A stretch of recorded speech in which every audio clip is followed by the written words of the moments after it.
Welcome to Make Things Happen with Diana Pagano. I came from struggle, living life on survival mode, and later found myself living in that same vicious cycle. Life is meant to be so much more than settling. Are you ready to stop dreaming for what could be and turn those dreams into reality? I thought so. Well, get ready to live life on your terms. Hello and welcome to Make Things Happen podcast with Diana Pagano. On today's episode of our sales series, we're talking about language patterns and how they really impact not only your life, but the results that you're getting. And if you're not in sales, stay with me because I'm telling you right now, language is all around us. It doesn't matter if you're in sales or not. How you speak, the words you use with your children, the words you use with your friends or your coworkers or your significant other really impacts. And let me tell you something, you're always either doing one or two things. You're either moving forward and it's empowering you and it moves you forward with the language that you speak, or it actually sets you back or allows you to stay stuck or in stagnation. So pay attention to the language. And after this episode, you're going to start noticing and you're going to start catching yourself to do things a little bit differently than how you did it before. And one thing I really want to drive home right now, and I do this a lot in a lot of my episodes, but over 95% of the time, you're operating from a subconscious mind, right? What you have fed your mind and the things that you know to be true, all of that is stored in our subconscious mind. And over 95% of the time, we live there. So it's up to you. It's nobody else's responsibility. It's up to you to start changing that narrative. It's up to you to start impregnating a different narrative, different words, because the same words that you've been using maybe your whole life, maybe you adopted it the last year, maybe 5 years, maybe 10, whatever. I don't even care how long you've been talking like this. You're going to notice and you're going to start paying attention of the words that you're speaking, because I'm telling you, it is so profound. It is so impactful. And let me tell you, we often have done this. Everyone has been guilty of inner negative dialogue.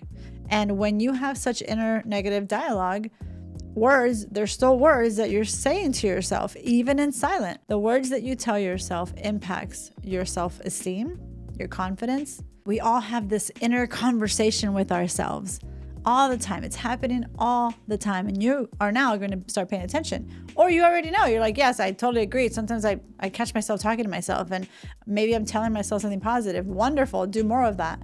Maybe you're not doing something that is very positive and you're just having this negative inner dialogue. We all have gone through that. But when you are aware, when you are now applying the knowledge that you're going to learn in this episode, you're going to think differently. So let me tell you, over 95%, you're living in your subconscious mind and you're just going by default, just as you've been used to. It's time to change gears. It's time to change that channel and start doing things proactively and on purpose. Because what's the alternative, right? The alternative is that you're going to just allow your inner dialogue to just self-sabotage your dreams, your goals, your results, your day. Everything is going to be dictated based on what your subconscious mind believes and what you tell it. In fact, your cortisol levels, your stress hormone goes up when you are having negative inner dialogue. And you might not realize it. You're like, oh, I always mess this up. Oh, I'm not going to do good. Oh, they're not going to say yes to me. Oh, they're going to laugh at me. I'm not going to do a good job. Oh, I never get this right. Yeah, even just saying it now, I'm like, oh my gosh, this is a podcast, brain. This is a podcast. Don't take all that stuff in, right? I even feel like I want to cringe when I say it. But those are real things that people think about. And your cortisol levels, your stress hormone goes up, right? And it's been proven. There's been a Harvard Business Review study that actually shows when people have negative inner dialogue, the language that you tell yourself, you actually decrease your performance by 60%. That's huge. So be mindful. Where else is this showing up? You might think it's no big deal. I don't really think I'm an idiot. I just said, what an idiot. How many times have you heard people say, oh, I'm so stupid. I didn't mean to do that. Catch yourself, call them out, surround yourself around someone that is aligned with that mindset, that language impacts us all so that they can keep you whole. I've caught myself so many times about to say something stupid that doesn't move me forward, something that doesn't empower me.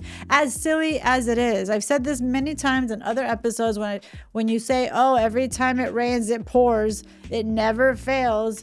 If it always starts off this way, and then you wonder why you had such a crap day. No, I'm not saying you're going to be a robot and you're going to walk life like nothing phases me. I got a flat tire. I'm not supposed to get angry. I'm not supposed to get frustrated. It's a inconvenience. And all you have to say when things happen, the language that you're saying. If someone says, well, how are you going to figure this out? And you're just like, I don't know. Think about that word. I don't know. Your brain will continue to not know versus pay attention versus I'm figuring this out. I'm going to figure this out. I'm finding a way. I'm thinking about a better way. Just that alone, you guys, I'm telling you, that energy that exudes, it moves you forward. You could say, I have no idea, Diane. I don't know what to do. I'm literally out of options. You don't say to your mind, again, pay attention to what you're feeding your subconscious mind. Everything that you do for action, the resources, the things in the freaking universe created by our heavenly God, right, is going off the beat of your drum. By you saying, I don't know how to figure this out versus I need to figure this out. When you say, I don't know how to figure this out, the rest of your experiences are going to now come to you to only reinforce the very thing you just said, which is, I don't know how to figure this out. Nothing good will ever come out of that. But I'm being honest, no, bullshit. You can still be honest and reframe your words. You can still say words that moves you forward where you're still being honest about your situation, because now you're saying, I need to find a solution. I need to figure this out now. I need to find a way, right? That moves you forward.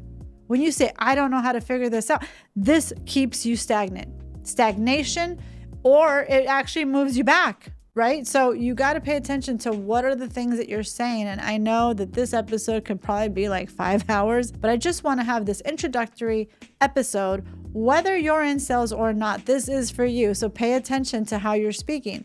What are the words? And it's not to like feel bad, right? It's just to audit, sit back, or just notice. It doesn't have to be hard. You don't have to sit there and be like, oh my God, what words am I saying? Have fun with it, actually. And even if you catch yourself saying, I don't know how to do this, catch yourself and say, but I'm going to find a way, right? You just change that energy by saying, but I'm going to find a way. And I'm telling you, the words that you speak comes with emotions of what you're feeling in that moment based on what you're thinking, right? And so another one, I mean, I have so many. If you say, I'm going to try. So let's take it a step further. Even if you said, I'm going to try and figure this out, what word did you just use? The word try. When you say, oh, this is like my biggest thing, it's like writing on a chalkboard. When anybody in meetings would say try, I would like call them out. I even said there's going to be like a buzzard here and it's going to go off. And I'm telling you, it was uncomfortable for a lot of people. And they started saying, oh my God, who is she? The freaking police. We can't say try now in these meetings. I don't care if they think I'm nuts. I don't care if they think I'm crazy. All I care about is conversations that move us forward. And as long as I was involved in those meetings, that is what I was pushing for. And you got to push yourself for better. If you're going to stay in the same cycle and not look at what are the things that I'm saying to others, what am I accepting from others on my team or of myself? And I wanted to be around people that are aligned with that level of thinking, because I am not a robot and there's emotions that can get the best of us, or I can say, how did this happen? But that doesn't move it forward. How did it happen? Okay, so what? How did it happen? The fact is it happened. So how do you move yourself forward to get yourself out of this? Right? And so I love to surround myself, and I encourage that you do as well, people that will call you out. It is not about being perfect and never saying something bad that is not good for you to say out of the heat of the moment. You can turn that around. But let me tell you something, even if you say, I'm going to try to figure this out, your subconscious mind already is receiving a conflict, that there's a possibility, an issue, a challenge that you can't figure it out. Well, that's what I mean. It's hard. So I'm going to say, I'm going to try to figure this out. Don't use try. Eliminate trying from your vocabulary. If you take anything out of this episode, eliminate the word try. Don't tell your kids, I'm going to try to make it Friday. you're not giving them confidence. Don't tell your customers, right? This is anyone. Don't tell your customers, I'm going to try and get that report to you on Monday. They're not going to feel that they can depend on you. They might not tell you, oh, thank you. They just know off the bat, they're going to feel like there might be a chance that they're not going to get it to me on Monday. Off the bat, just by saying that. Think about this. I'm going to try to get that for you on Monday. Versus, hey, I'm going to do my best to have it in your inbox before the end of the day. I'm going to do my best. Does that mean? Because you might say, Diana, but I don't know, because I'm waiting for somebody else to bring me the information for me to do the report. So, right? And oftentimes we get so caught up with external factors that, well, it's not all in my control. So that's why I'm saying I'm going to try. It doesn't matter. That's like a moot point. It doesn't matter. What matters is how are you exuding, right, the level of confidence in the language that you're speaking for the other person. If they matter to you, especially if it's a customer and you're trying to close a deal or build that relationship or even gain confidence with your children, or I don't care who it is, right? When my husband says, I'm going to try to stop at the store and get this thing, I say, oh, hold on a second. That's going to ruin my entire dinner plans, okay? I need that recipe. I need to do this. I need that one thing in the recipe. Don't tell me you're going to try. Tell me, yes, I can do it for you, or tell me no, but I need that confidence now. Like, don't tell me this trying stuff. And he calls me out too. And I love that because we are able to piggyback off of each other's energy and be there for each other when one person's feeling weak, or if I'm like saying something I shouldn't be saying. I've been so mindful of my words, but that doesn't mean that I'm perfect. No, sir. And it's not about being perfect. So catch yourself. So think about the difference of that. I'm going to try to get this for you on Monday, or you will have it on Monday. And that's, of course, a little more like you'll have it. You don't want to overpromise. So it's not about overpromising. It doesn't matter if you don't have the power to ensure that they get that report on Monday. What matters is what you're saying to move you forward. And believe it or not, to increase your chances of that information from an external person getting to your desk just by you saying, I'm going to do my best to get this to you on Monday. Boom, you're done. It doesn't matter if it didn't happen on Monday, because then you can go back and say, hey, Jennifer, I apologize. I'm still waiting on a few things, but you'll have it tomorrow because the person promised it to you. Whatever that is, right? It's never about being 100% accurate at the shot you're taking. But imagine the shots that you don't take. You never know what could happen. You never know what's possible because you're living in this trying, I don't know, all this negative inner dialogue and words that you're speaking out loud. And so trying is the one thing that absolutely gets me so revved up. And I'm like, there's no trying. There's only freaking doing. There is only doing. And when you raise yourself to that standard of your language, you're going to start seeing so many things change, whether you're leading a team, whether you're leading yourself. I mean, that alone is a full-time job, of paying attention to your own language, to your own words. But even when you're leading a team and you tell them, I'd like for you to try to get that to me on Monday. Like, to me, if someone said, can you try to get that to me next week? Okay, sure, I'll try. And it automatically tells my brain that that person doesn't care if I get it done next week or the week after. If you can try to get that to me next week, think about that, especially the word if. Oh my gosh, I can be here for 5 hours and we're going to get into a lot of stuff. If you have a chance, can you call me after noon? That means that, hey, they just gave me an out. They just said, if I have a chance. Well, I'm going to say I don't have a chance. And they already know that I don't need to be, right? Like when you say, if you have a chance, call me. You might say, but that's just being polite, other people's time. But does that move you forward? What do you want? Do you want that person to call you? I don't care who it is. If it's in business, if it's in sales, if it's a friend, call me if you have a chance. You're already implying and giving them an out. It's going to seem as if you're being manipulative. You got to use this in the right way. When you say the word if, you're giving the other person, I don't care if it's an email that you're writing, if this works for you, if you have a chance to call me, you're giving them an out. You're giving them an out. All you have to say is, love to get on a call. Does today at 3 o'clock work? Move it forward. If you have a chance where you try to get this to me tomorrow, whatever it is, instead of saying if and the word try, it's like a double whammy. Then you say, when you have a chance today, can you send this to me? You're saying today.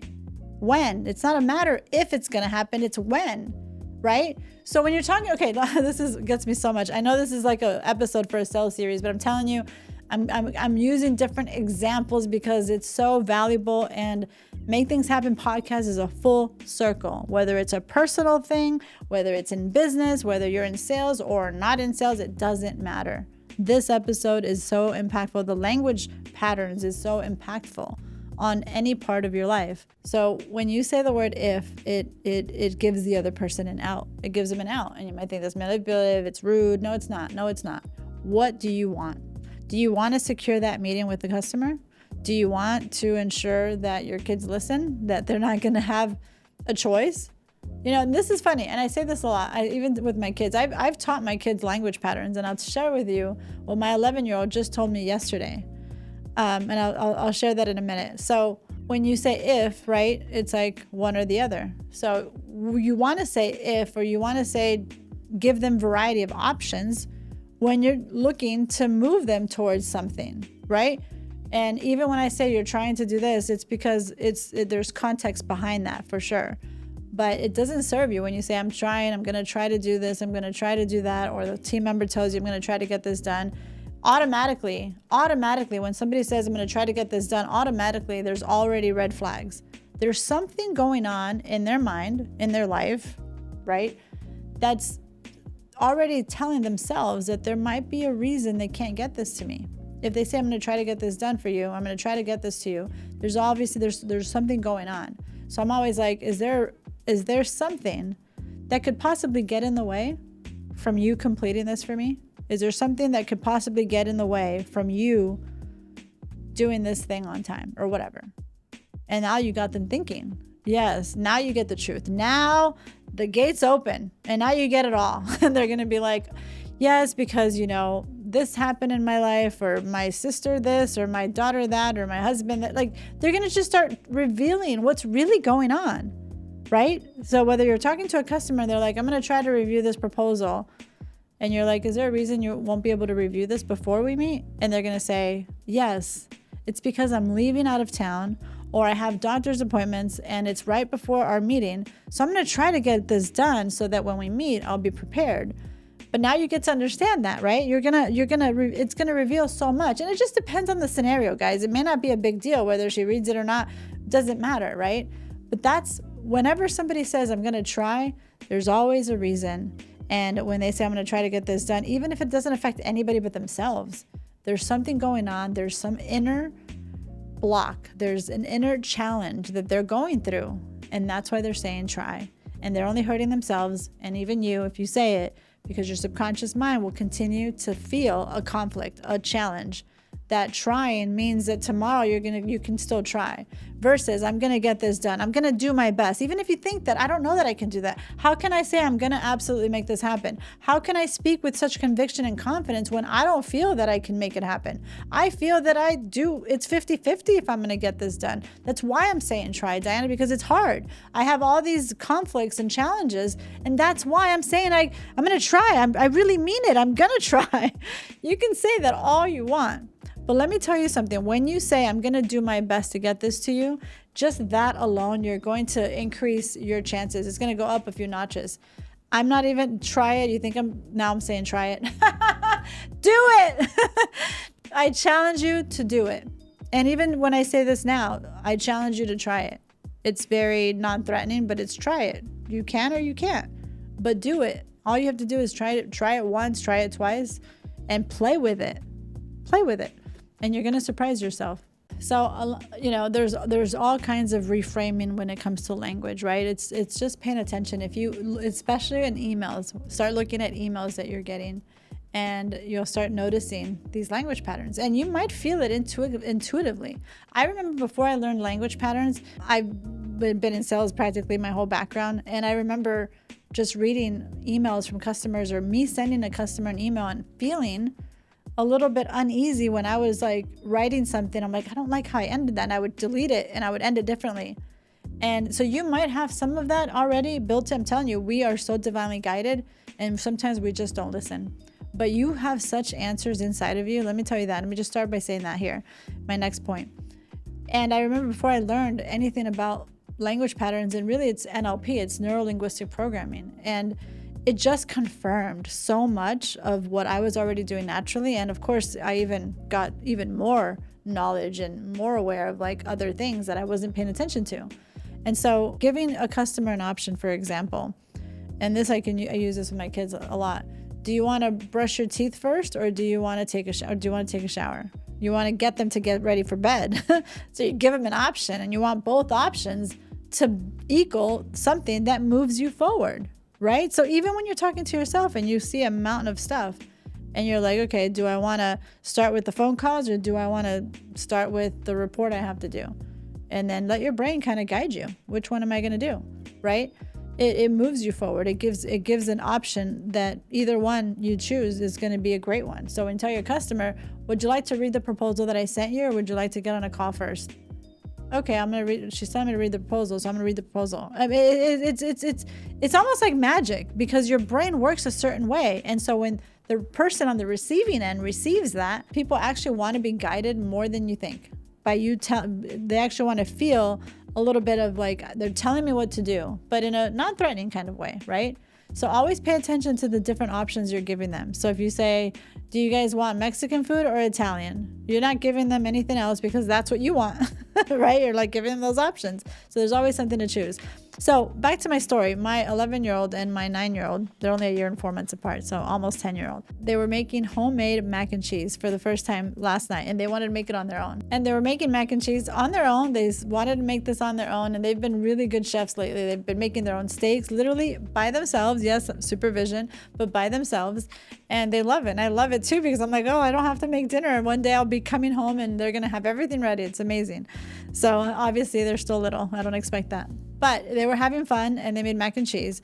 And Anthony didn't want to do 2 different cheeses. But my Chesko, who's 11, he wanted to try 2 different cheeses. And I said, well, no worries. Just do it after. Like if he doesn't want it in there, just mix it and then put it in your bowl. You can still put some cheese while it's still hot. So I was giving him an alternative to still getting what he wanted.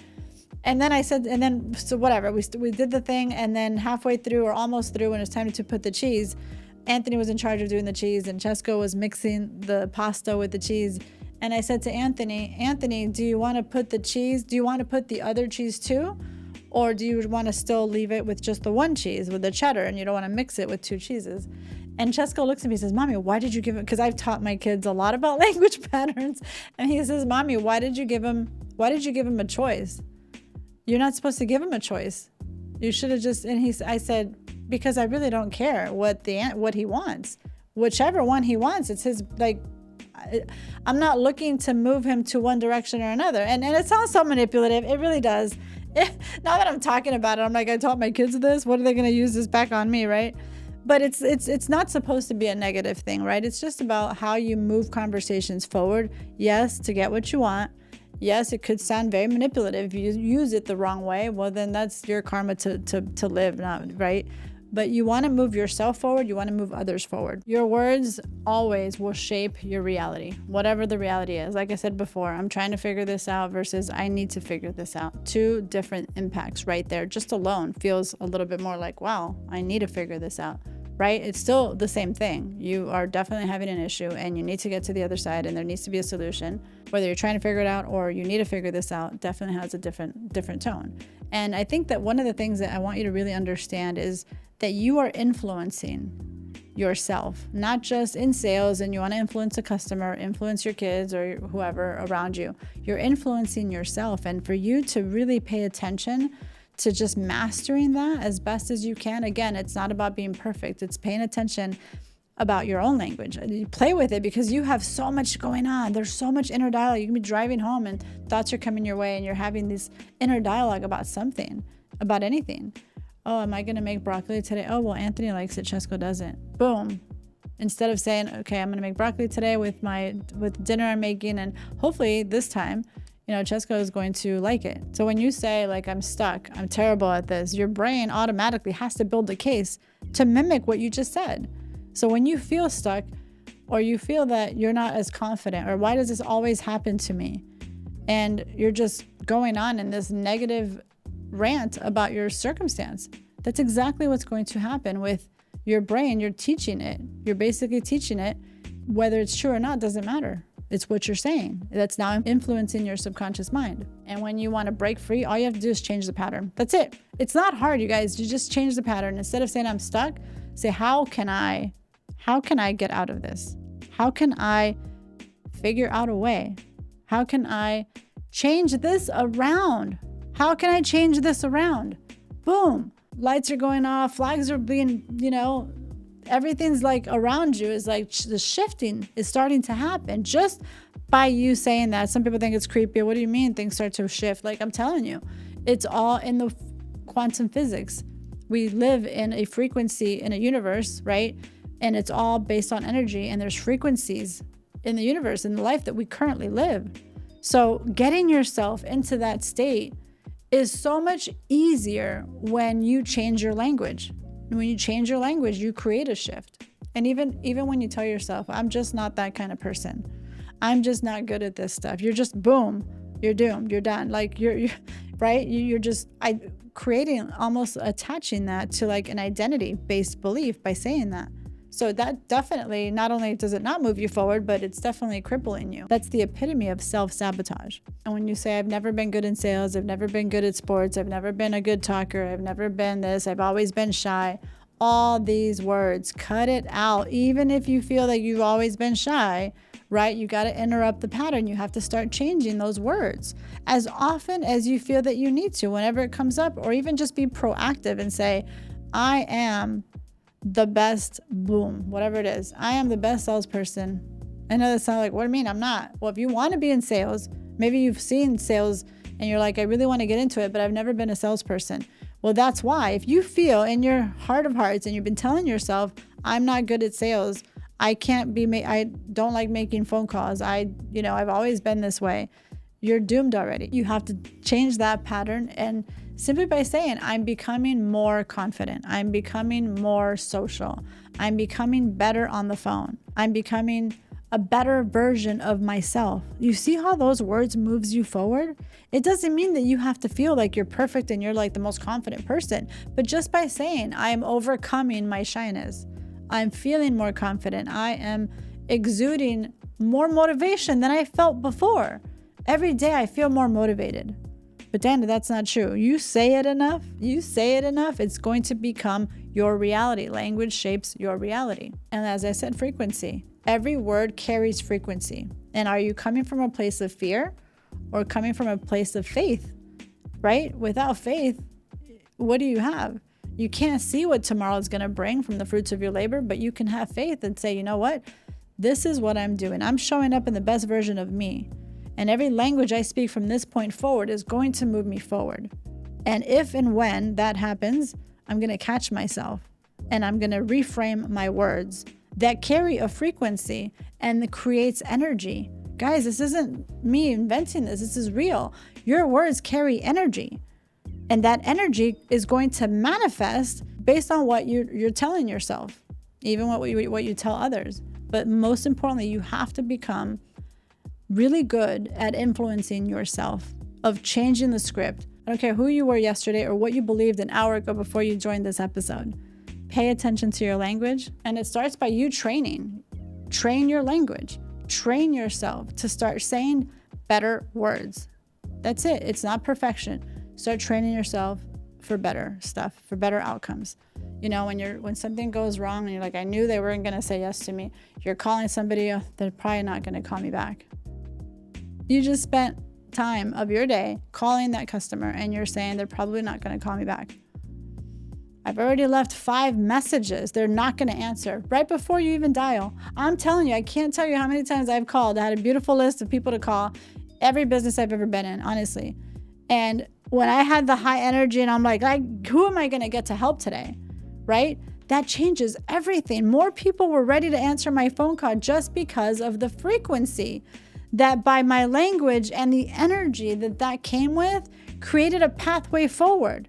So imagine you have 2 doors. One door, it's going to keep you stagnant. You're not going to get what you want. There's another door. It's infinite possibilities. Infinite opportunities awaits you right now.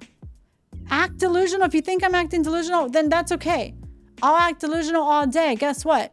You know what won't be delusional? My bank account. You know what won't be delusional? Your bank account. Do this. I'm telling you, I challenge you to do this. There's always going to be two doors. One door of stagnation keeps you small. The other door is ready for you, and it's going to have amazing opportunities coming your way. Your future is going to be brighter than ever before. And when you know that the words you use is going to either go here or here, which one are you going to choose? You got to be delusional, be delusional. Open this door, start saying words, interrupt the pattern. Again, it's not about being perfect. Why does this always happen to me? That's okay. Change it. Crap. I'm going to change this around. Crap. What else can I do? Crap. The rest of my day is going to be better because I started off on the wrong foot, but now the rest of my day is going to be better. I remember just recently, I think a couple weeks ago, things were not going well. I think I left my cell phone at the salon. I went in there for like a hair appointment. And then I went back to my car. I couldn't find my keys. And I'm like, where's my keys? But my car is like, it was the weirdest thing. It was like opening, but it wouldn't start. But I know I had my keys. I go back into the salon and they're like, no, it's not here. I'm like, it's got to be over there. But I had to use the restroom. So I go back out, go look at my car, found my keys, and then I didn't have my cell phone. I'm like, oh my God. I go back in, I found my cell phone in the bathroom, and all these things were coming because I felt frustrated. I couldn't find my dang keys, right? But when I shifted, like, okay, calm down. Your keys are here. You're going to find your keys. And it wasn't that I wasn't going to find it. It was just, I had to go. I had like, to me, I was like, oh my gosh, I got to go. Like I'm going to be late if I don't leave. And what does that say? I'm going to be late if I don't leave now. Instead, I'm going to be on time. I'm going to find my keys. And you might think that's crazy. How does that even happen? How does that go from you being late to being on time? I'm not saying that you're going to change things all the time, but I'm telling you, it changes the frequency, and you got to pay attention to that. You're going to have way more wins than not. You are. It's reality of what happens when you do X, Y, Z. It's just how it goes. That's one of the universal laws. And so you change the pace. And I remember saying, gosh, this is my morning, and I'm already starting my morning this way. And I said, I bet the rest of my day is going to be better. The rest of my day better be amazing. And it actually was, right? So again, it's just catching yourself when you have a negative moment that we all go through. Things happen. You're going to feel frustrated sometimes. It's very normal. This is all for today's episode, but let me tell you, this is just the tip of the iceberg. I wanted to just go almost like a fireside chat. I know this seems like a lot. We talked about the word try, if, I don't know, all these words that doesn't move you forward. And there is so much more. And I just wanted to give you something as an introduction of a lot of stuff thrown at you. And there's going to be more. There's going to be a second part of language patterns. And I'm going to really dive deep into the emails that you write. How do you get somebody to respond to your email when they haven't responded to your email? I'm telling you, it's very powerful. And you're going to be equipped so much better when you start doing these things, when you start saying, what's this all about? Let me just do it. Let me just see what happens. That's all I want you to do. See what happens. What's the chance?